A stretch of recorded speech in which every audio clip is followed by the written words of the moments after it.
vàព័ត៌មានទី1នេះគឺជាការផ្សាយរបស់ទីភ្នាក់ងារសារព័ត៌មាន UPI បាទដែលរបស់សហរដ្ឋអាមេរិកហើយបានចេញផ្សាយនៅថ្ងៃទី27នេះតែម្ដងបាទនៅថ្ងៃនេះតែម្ដងហើយខ្ញុំសូមបកដកស្រង់ដើម្បីមកជម្រាបជូនប្រិយមិត្តទូឲ្យបានដឹងអ្នកសរសេរហ្នឹងគឺលោកឈ្មោះ James Bolton បាទលោកជាអ្នកស្រាវជ្រាវជាន់ខ្ពស់នៅឯវិទ្យាស្ថានគោលនយោបាយការបរទេសនៃសាកលវិទ្យាល័យ John Hopkins ដែលនៅខាងផ្នែកការសិក្សាអន្តរជាតិទំនើបហើយនឹងជាអ្នកដែលសរសេរអត្ថបទឲ្យសារព័ត៌មាន UPI John Hopkins គឺជាសាកលវិទ្យាល័យដែលធំល្បីនៅហើយទទួលបន្ទុកខាងការងារកិច្ចការអន្តរជាតិហ្នឹងគឺនៅរដ្ឋធានី Washington ណានៅរដ្ឋធានី Washington អញ្ចឹងគឺជាសាកលវិទ្យាល័យដែលល្បីខាងផ្នែកកិច្ចការសាធារណៈនេះហើយគាត់ក៏ជាគាត់ជាអ្នកស្រាវជ្រាវណាហើយក៏ជាអ្នកដែលសរសេរអត្ថបទឲ្យសារព័ត៌មានខាង UPI នឹងផងដែរអញ្ចឹងការវិភាគរបស់គាត់វែងប៉ុន្តែខ្ញុំសូមដកស្រង់នៃខ្លះមកឲ្យជម្រាបជូនប្រិមិត្តដើម្បីជាការស្វែងយល់បាទប្រិមិត្តចាំបានទេនៅក្នុងរយៈពេលប្រហែលចុងក្រោយនេះគឺមានការធ្វើយុទ្ធនាការមួយដែលចង់ឲ្យយកផ្លូវជាតិលេខ4នោះបាទពីភ្នំពេញទៅក្រុងបរសៀននោះដាក់ឈ្មោះលោកប្រធានាធិបតី Donald Trump វិញបាទដើម្បីជាកិត្តិយសរបស់លោកក្នុងការដែលចូលរួមចំណែកនៅក្នុងការសម្របសម្រួលឲ្យមានបទជប់បាញ់គ្នាឥឡូវនេះគឺឲ្យមានសន្តិភាពកិច្ចព្រមព្រៀងសន្តិភាពរវាងប្រទេសកម្ពុជានិងប្រទេសថៃបាទឥឡូវនេះលោកអ្នកស្រាវជ្រាវបាទរូបនេះគាត់បានសរសេរអត្ថបទនេះចឹងខ្ញុំសូមចែករំលែកឲ្យប្រិមិត្តដើម្បីជាចំណេះដឹងណាជាពិសេសក្មួយដែលមិនសូវបានដឹងរឿងនេះឥឡូវនេះគឺជាភ័ព្វវាសនាដែរណាបាទដែលអាចនឹងបានសិក្សាបន្ថែមទៀតជាភ័ព្វវាសនាហ្នឹងចង់និយាយជំនាន់ខ្ញុំនៅក្មេងៗនៅជំនាន់ក្មួយៗហ្នឹងគឺឯកសារមិនបានទូលំទូលាយទេហើយខាងនៅខ្មែរហ្នឹងគឺបានស្ដាប់ចាស់ខ្លះគាត់ចំណេះដឹងគាត់មានកម្រិតដែរគាត់និយាយពេលខ្លះដល់ពេលក្រោយមកយើងយកផ្ទៀងផ្ទាត់អត់ត្រូវក៏មានដែរបាទឥឡូវនេះអញ្ចឹងខ្ញុំសូមបកប្រែក្រៅផ្លូវការជូនប្រិមិត្តលោកថាការរំពឹងទុកនៃ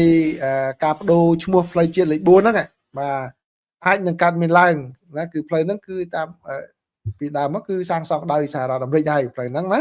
បាទផ្លូវហ្នឹងគឺចម្ងាយជាង220គីឡូម៉ែត្រភ្ជាប់ពីភ្នំពេញទៅក្រុងព្រះសីហនុឥឡូវបែបមិនដល់120ទេពីព្រោះភ្នំពេញលើរីកទៅឆ្ងាយប៉ុន្តែទោះបីយ៉ាងណាក៏គេវាស់ពីត្រឹមវត្តភ្នំបាទគេវាស់ចេញពីវត្តភ្នំទៅអញ្ចឹងជាង120គីឡូម៉ែត្រពីភ្នំពេញសំដៅទៅក្រុងព្រះសីហនុដោយដាក់ឈ្មោះលោកប្រធានាធិបតី Donald Trump ដែលជាកាយវិការមួយរំលឹកពីអតីតកាលផ្លូវ highway Donald Trump ផ្លូវ Donald Trump បាទត្រូវបានសាងឡើងដើម្បីបង្ហាញពីសកម្មភាពធ្វើឲ្យមានតុល្យភាពភូមិសាស្ត្រនយោបាយដ៏ល្អរបស់រដ្ឋាភិបាលទីក្រុងភ្នំពេញជាមួយនឹងរដ្ឋាភិបាលក្រុង Washington និងថ្លឹងគ្នាជាមួយនឹងទីក្រុងប៉េកាំងនៅពេលដែលក្រឡេកមើលដំបូងចលនាដែលទៀមនេះហាក់ដូចជាចម្លែកហើយក៏គួរឲ្យសរសើរឬក៏ជាការមួយដែលលក្ខណៈបញ្ចើមួយលំដាប់ពិភពលោកតែម្ដងទៅដល់លោកប្រធានាធិបតី Donald Trump និងតួនាទីរបស់លោកដែលបានធ្វើនៅក្នុងការសម្របសម្រួលឲ្យមានសន្តិភាពនៅក្នុងតំបន់អាស៊ីអាគ្នេយ៍មួយនេះប៉ុន្តែនៅពីក្រោយចំណងជើងនឹងសារដែលបានបញ្ចេញនោះគឺសារជាច្រើនបង្ហាញអំពីទំនាក់ទំនងអតីតកាលរបស់កម្ពុជាជាមួយនឹងសហរដ្ឋអាមេរិកការពឹងផ្អែកបច្ចុប្បន្នរបស់កម្ពុជាលើប្រទេសចិននិងការខិតខំប្រឹងប្រែងដ៏មិនសូវស្រួលមួយក្នុងការគូសផ្លូវដើម្បីឲ្យមានឯករាជ្យភាពដើរផ្លូវឯករាជ្យភាពមួយនៅចន្លោះរវាងមហាអំណាចទាំងពីរបាទន័យថាសម្ាញ់គឺថ្លឹងថ្លែងរវាងមហាអំណាចទាំងពីរផ្លូវមិត្តភាពមួយដែលត្រូវបានពិនិត្យមើលឡើងវិញដោយសាងសង់ឡើងនៅទសវត្សរ៍1960ដោយមានការគ្រប់គ្រងពីទីភ្នាក់ងារ USAID ជាដំបូងនោះគឺផ្លូវ highway នេះដើមឡើយត្រូវបានគេដាក់ឈ្មោះថាផ្លូវមិត្តភាពខ្មែរអាមេរិកបាទផ្លូវនេះបានឈរជាការតំណាងឲ្យសុឆន្ទៈមួយនៅក្នុងសង្គ្រាមត្រជាក់ហើយជាតំណភ្ជាប់ជាក់ស្ដែងរវាងសហរដ្ឋអាមេរិកនិងកម្ពុជា ការបដូរឈ្មោះផ្លូវថាផ្លូវ Highway Trump អាចមើលទៅដូចជាអនុស្សាវរីយ៍នៃការតភ្ជាប់របស់សហរដ្ឋអាមេរិកដែលបានបាត់បង់នោះគឺត្រឡប់មកវិញឬអាចមានលក្ខណៈជាយុទ្ធសាស្ត្រជាងនេះទៅទៀតនោះគឺជាសញ្ញាមួយដែលបង្ហាញថាកម្ពុជាគឺមិនចង់ឲ្យគេមើលឃើញថាជារដ្ឋផ្ដាច់មុខមួយរបស់ចិននោះទេកម្ពុជាមានប្រពៃណីគោរពដល់មេដឹកនាំបរទេសតាមរយៈហេដ្ឋារចនាសម្ព័ន្ធរបស់ខ្លួនផ្លូវនានាក្នុងទីក្រុងភ្នំពេញមានឈ្មោះអិសរាជជនពិភពលោកដូចជាលោក Xi Jinping, Charles de Gaulle និងសហព័ន្ធរុស្ស៊ីរួចហើយកាយវិការជានិមិត្តរូបដែលឆ្លុះបញ្ចាំងពីចំណងការទូតនិងសកម្មភាពធ្វើឲ្យមានតុល្យភាពភូមិសាស្ត្រនយោបាយរបស់កម្ពុជានៅចន្លោះរវាងមហាអំណាចពីរលោកនាយករដ្ឋមន្ត្រីហ៊ុនម៉ាណែតដែលកាន់តំណែងបាន2ឆ្នាំហាក់ដូចជាចង់បែងចែកភាពជាអ្នកដឹកនាំរបស់លោកពីទម្រង់នៃការដឹកនាំរបស់ឪពុកលោកគឺលោកហ៊ុនសែនដែលបានគ្រប់គ្រងប្រទេសកម្ពុជាអស់រយៈពេលជិត40ឆ្នាំទង្វើសាមញ្ញដូចជាការបដូរឈ្មោះផ្លូវហាក់ដូចជាមិនសំខាន់ប៉ុន្តែវាផ្ដល់ជានិមិត្តរូបដ៏សំខាន់បង្ហាញនៅភាពខុសគ្នានៃរបៀបដឹកនាំរវាងលោកទាំងពីរឈ្មោះរបស់លោកត្រាំគឺបំរើនៅគោលបំណង2យ៉ាងទី1ជាមេឃអូលីវគឺបានជាកាយវិការសន្តិភាពមួយបោះដៃមករកទីក្រុង Washington ដែលមិនទៅការចំណាយថវិកាអស់ច្រើននោះទេនិងជាការរំលឹកដ៏ស្រទន់ទៅដល់ទីក្រុងប៉េកាំងថាប្រទេសកម្ពុជាគឺរក្សាបាននៅជាមិត្តភាពជាមួយនឹងប្រទេសចិនដដែលដែរហើយជាអ្នកដែលអាចដើរបាននៅរវាងមហាអំណាចទាំងពីរលោកឯកអគ្គរដ្ឋទូតពូសុធិរៈអ្នកស្រាវជ្រាវដែលបានចូលនិវត្តន៍ហើយនោះនឹងជាទីប្រឹក្សាជាន់ខ្ពស់ដ៏លេចធ្លោនៃមជ្ឈមណ្ឌលសិក្សាតំបន់កម្ពុជាបានអះអាងថាការកសាងទំនាក់ទំនងប្រកបដោយចីរភាពគឺត្រូវការជាចាំបាច់ដើម្បីជួសជុលគម្លាតទំនុកចិត្តដែលនៅតែជាឧបសគ្គដ៏សំខាន់ចំពោះកិច្ចសហប្រតិបត្តិការកាន់តែស៊ីជម្រៅរវាងប្រទេសកម្ពុជានិងសហរដ្ឋអាមេរិកប្រតិកម្មក្នុងស្រុកនៅទូទាំងប្រទេសកម្ពុជាភាគច្រើនគាំទ្រការបដូរឈ្មោះផ្លូវ Highway នេះថាផ្លូវ Highway លោក Trump ប្រពន្ធរដ្ឋាភិបាលមួយបានលើកឡើងថាពេលវេលាអាចនឹងសមស្របនឹងកិច្ចប្រជុំកំពូលអាស៊ានរហូតដល់ថ្ងៃអង្គារនៅទីក្រុងកូឡាឡាំពួរប្រទេសម៉ាឡេស៊ីចាប់តាំងពីលោក Trump បានចូលរួមដែលផ្ដល់នៅអ្វីដែលមន្ត្រីមួយចំនួនមើលឃើញថាជាពេលវេលាដ៏សមស្របខាងនយោបាយសម្រាប់ការប្រកាសនេះទោះជាយ៉ាងណាក៏ដោយគំនិតនេះឆ្លុះបញ្ចាំងពីគំរូដែលធ្លាប់បានគេដឹងឮនិងស្គាល់នៅក្នុងនយោបាយកម្ពុជាដែលអិសរាជជនបរទេសជាច្រើនតែងតែជានិមិត្តរូបសម្រាប់មហិច្ឆតាជាតិដ៏ទូលំទូលាយរបស់ប្រទេសនេះអ្នកអត្ថាធិប្បាយកម្ពុជាមួយចំនួនក៏បានកត់សម្គាល់ផងដែរថាសភាកម្ពុជាពីមុនក៏បានតែងតាំងលោកត្រាំសម្រាប់រង្វាន់ Nobel សន្តិភាពសម្រាប់កិច្ចខិតខំប្រឹងប្រែងរបស់លោកក្នុងការបន្ធូរបន្ថយភាពតានតឹងនៅក្នុងតំបន់មិនថាការតែងតាំងនោះមានទម្ងន់ពិតប្រាកដឬអត់នោះទេកាយវិការនេះចង្អុលបង្ហាញពីឆន្ទៈរបស់ទីក្រុងភ្នំពេញក្នុងការបង្ហាញសុឆន្ទៈចំពោះទីក្រុង Washington ទោះបីជាឥទ្ធិពលរបស់ចិនមានកាន់តែជ្រៅក៏ដោយភូមិសាស្ត្រនយោបាយលើផ្លូវកៅស៊ូហេដ្ឋារចនាសម្ព័ន្ធជារឿយៗបានរៀបរាប់ឲ្យយើងដឹងអំពីភូមិសាស្ត្រនយោបាយយ៉ាងច្បាស់លាស់ជាងសេចក្តីថ្លែងការណ៍គោលនយោបាយណាមួយផ្លូវជាតិលេខ4ធ្លាប់បានបង្ហាញពីវិសាលភាពរបស់សហរដ្ឋអាមេរិកនៅតំបន់អាស៊ីអាគ្នេយ៍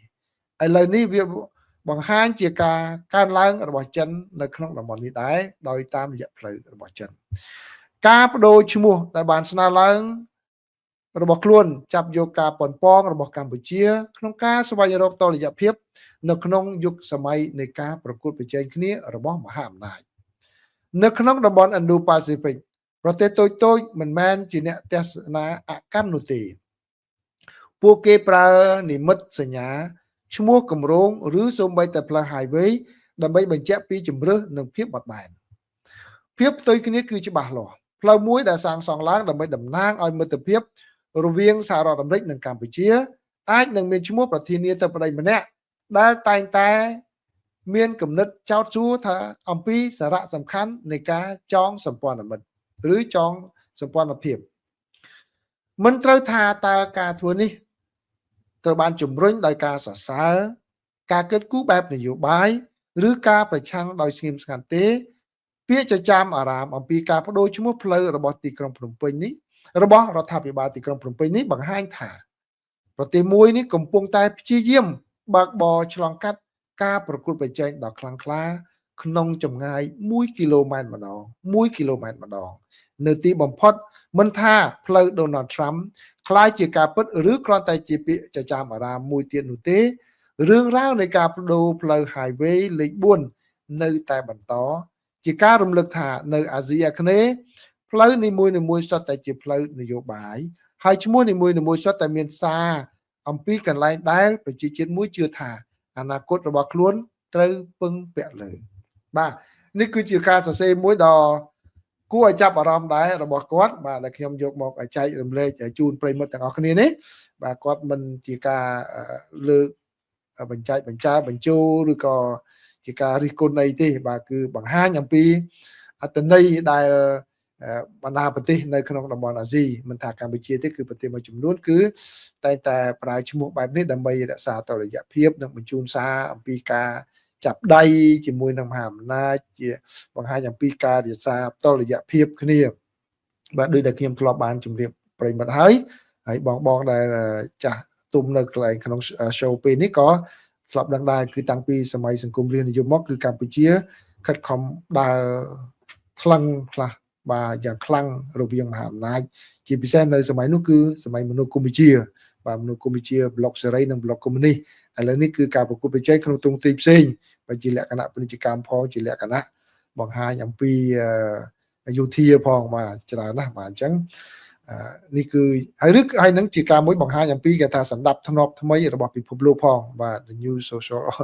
new world order ផងបាទព័ត៌មានទី2នេះគឺជាការផ្សាយរបស់កាសែត The New York Times បាទ The New York Times បានរាយការណ៍ឲ្យដឹងថាក្រុមអ្នកចរចាខាងពាណិជ្ជកម្មរវាងសហរដ្ឋអាមេរិកនិងប្រទេសចិនឥឡូវនេះបានព្រមព្រៀងគ្នាជាគោលការណ៍ដើម្បីបញ្ជៀសវិបត្តិពាណិជ្ជកម្មដែលអាចនឹងកើតមានឡើងរវាងប្រទេសចិនហើយនិងប្រទេសហើយនិងសហរដ្ឋអាមេរិកដោយក្នុងនោះគឺរួមមានការដែលចិនបាននឹងទិញសណ្ដែកសៀងរបស់អាមេរិកាំងហើយក៏ចិនក៏នឹងផ្អាកសិននៅការប្រើប្រាស់ប្រព័ន្ធមួយដើម្បីតម្រូវការឲ្យមានការសុំអាជ្ញាប័ណ្ណក្នុងការនាំចេញនៅរ៉ែកម្រដែលនិយាយដោយសម័យគឺការហាមឃាត់ការនាំចេញរ៉ែកម្រឥឡូវគឺចិនគាត់ផ្អាកវិធានការហ្នឹងសិនបាទហើយក្នុងពេលជាមួយគ្នានោះដែរគឺសហរដ្ឋអាមេរិកគឺនឹងដកចេញនៅតារាងពន្ធគយថ្មីដែលចង់ដាក់ទៅលើប្រទេសចិនថែម 100% បន្តទៀតនោះបាទក៏ប៉ុន្តែគេនៅរងចាំមើលសិនថាលោកប្រធានាធិបតី Donald Trump នឹងយល់ស្របឬយ៉ាងណានៅពេលដែលលោកជួបជាមួយនឹងប្រធានាធិបតីចិនលោក Xi Jinping នៅសប្តាហ៍នេះគឺនៅថ្ងៃប្រហ័សណាបាទហើយនេះគឺជាវិធានការមួយដែលមន្ត្រីសហរដ្ឋអាមេរិកបានលើកឡើងថាវាហាក់ដូចជាទំនងជាការមួយស្ដារនៅទំនាក់ទំនងរវាងប្រទេសទាំងពីរឡើងវិញដែលឲ្យវិលត្រឡប់មកស្ថានភាពដើមដែលបានសម្រេចបានកាលពីដើមឆ្នាំនេះគឺមុនពេលដែលលោកប្រធានាធិបតី Donald Trump ប្រកាសធ្វើសង្គ្រាមពាណិជ្ជកម្មជាមួយនឹងប្រទេសចិន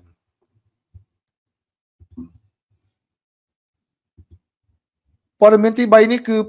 អំពីប្រតិកម្មរបស់ខាងប្រទេសវេណេស៊ុយអេឡាអះអាងថាខ្លួនចាប់បានក្រុមមួយដែលធ្វើការឲ្យក្រុមស៊ើបការសម្ងាត់របស់សហរដ្ឋអាមេរិកហៅថា CIA បាទដោយចោទថាពួកនោះជាពួកស៊ីឈ្នួលច្បាំងដែលធ្វើការមានទំនាក់ទំនងជាមួយនឹងសហរដ្ឋអាមេរិកនេះហើយបានចោទប្រកាន់សហរដ្ឋអាមេរិកហើយនឹងប្រទេស Trinidad and Tobago ថាឥឡូវនេះកំពុងតែសម្របសម្រួលខ្លែងធ្វើជាសមយុទ្ធយោធាដើម្បីបង្កហេតុឬក៏ញុះញង់ឲ្យមានការប្រឈមមុខដាក់គ្នានៅក្នុងតំបន់សមុទ្រការ៉ាអ៊ីប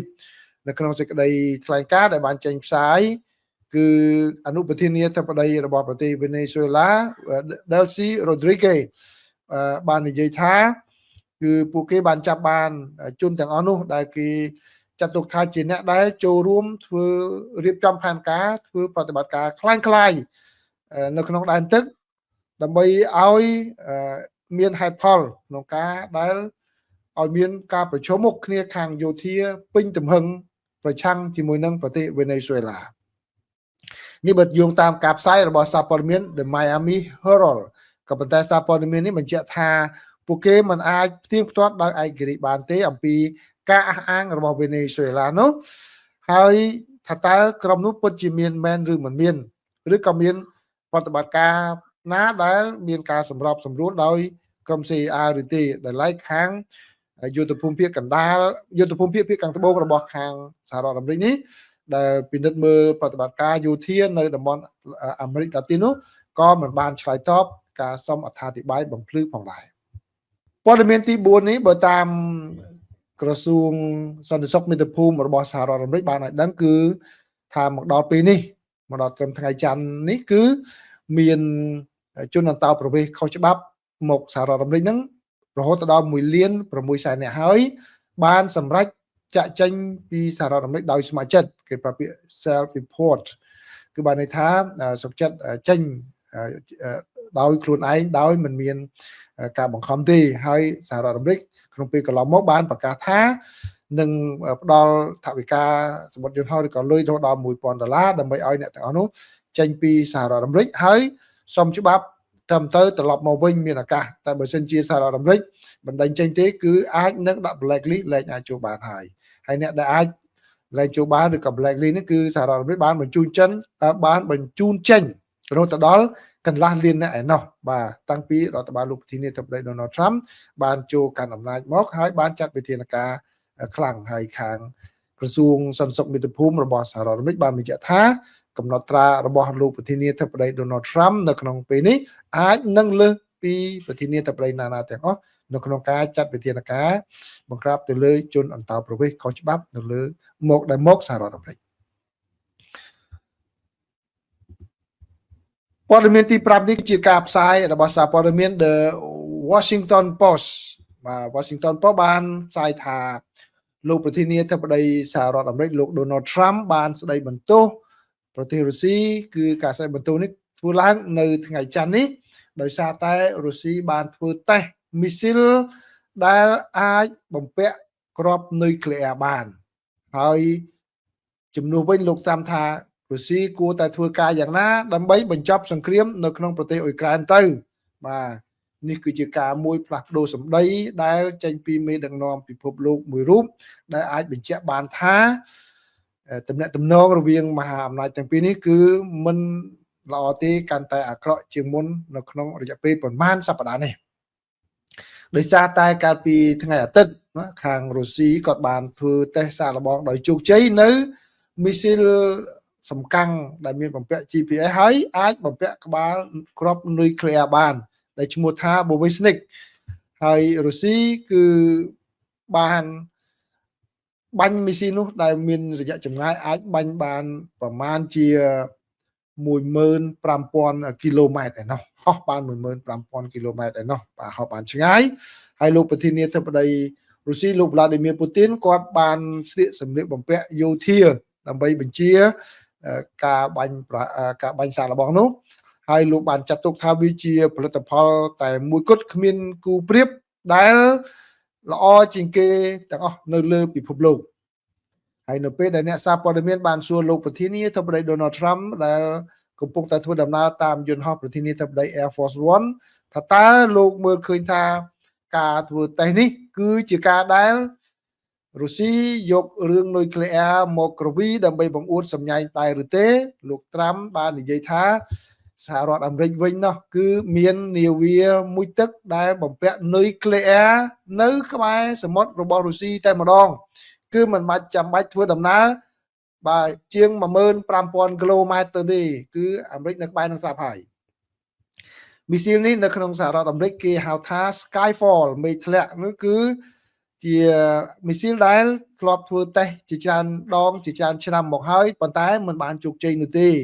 ហើយក្រុមអ្នកជំនាញបានចាត់ទុកថាអ្វីដែលរុស្ស៊ីបង្ហាញនៅពេលនេះគឺជាការមួយញុះញង់បាទញុះញង់ជាងការដែលបង្ហាញថារុស្ស៊ីមានការរីកចម្រើនខាងវិស័យបច្ចេកវិទ្យាអាវុធដែលបំពាក់នុយក្លេអ៊ែរនោះពីព្រោះកាលពីឆ្នាំ2018ខែមិនិនាគឺរុស្ស៊ីក៏ធ្លាប់បានបង្ហាញអាវុធនុយក្លេអ៊ែរចំនួន6បាទដែលចាត់ទុកថាมันអាចមានគូប្រៀបបាននោះក៏ប៉ុន្តែក្នុងនោះគឺមានបូវេសនិកនឹងផងដែរប៉ុន្តែมันបានជោគជ័យទេហើយនៅពេលដែលអ្នកសារព័ត៌មានសួរទៅអ្នកនាំពាក្យវិមានក្រមឡាំងអំពីប្រតិកម្មរបស់លោកប្រធានាធិបតី Donald Trump នេះគឺលោក Dmitry Peskov បាននិយាយថាបើទោះបីជាយ៉ាងណាក៏ដោយក៏គ្មានអ្នកណាអាចមកបញ្ចុះបញ្ចូលរុស្ស៊ីមិនឲ្យធ្វើការសាកល្បងនុយ